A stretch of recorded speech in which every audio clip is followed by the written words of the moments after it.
Goeiedag geliefdes, gister het ons gesels oor hoe God op jou afvryf wanneer jy naby hom leef. Vandag wil ek die volgende stap wys, die volgende tree.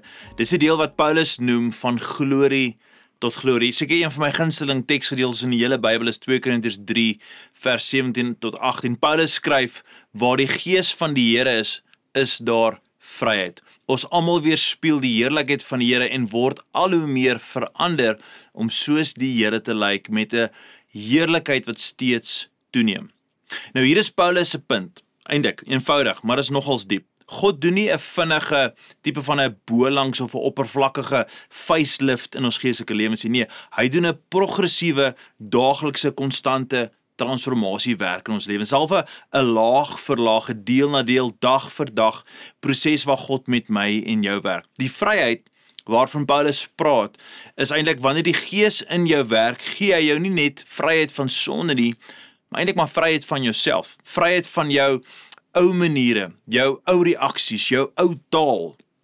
Dis 'n vryheid om nie te word nie noodwendig om perfek te word nie, maar jy's in proses om te verander. Ek hou daarvan om dit so te stel, jy's eintlik onder permanente konstruksie. En Paulus doen iets besonders, hy herinner ons aan die volgende, hy sê, wanneer jy Jesus kyk, wanneer jy begin na Jesus kyk konstant, begin jy te lyk soos Jesus. Wanneer jy sy woord in jou hart kry, begin sy natuur deur jou woorde ook sigbaar word. Wanneer jy tyd saam met hom spandeer, begin jy te dink soos hy dink. Dalk 'n makliker manier om hierdie te onthou, dink aan 'n foto, wat stadig helderder word, Soos jy nader aan hom beweeg en daar's meer lig wat op hom val. Eers is die foto vaag, dan word hy skerper, hy word duideliker. Dis eintlik maar die Gees van God met ons werk. Jy sien nie altyd die verandering dadelik en maklik raak nie, maar oor tyd, oor tyd saam met Jesus spandeer, oor maande, oor jare, kyk jy terug en jy besef, ek is net nie meer dieselfde mens nie.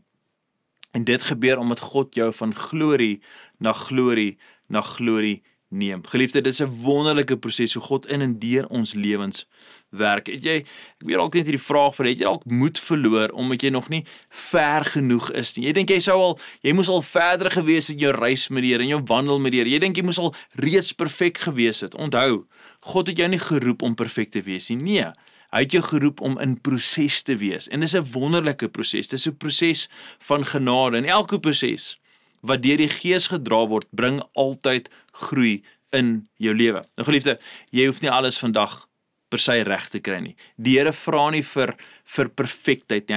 Hy vra nie veral nie vir my en jou strewe na perfektheid. Hy vra eintlik net vir ons nabyheid, want nabyheid bring transformasie. En transformasie gebeur, soos Paulus sê, van glorie tot glorie. Mag jy vandag vrede vind in die God wat stadig, sag en getrou in jou werk en jou elke dag 'n bietjie meer soos Jesus maak. Kom ons bid saam. Hemelse Vader, so baie dankie vir u enorme genade oor ons lewens en dankie vir hierdie gedeelte in 2 Korintiërs 3.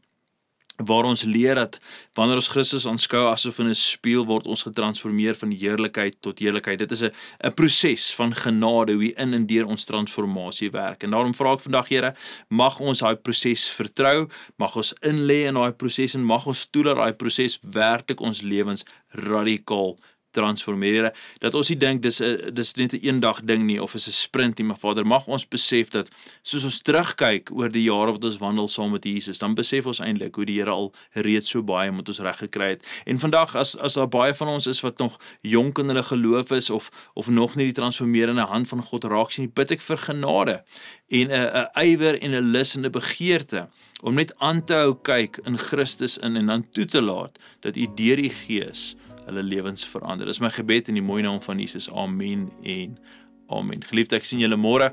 Gaan in vrede. Totsiens.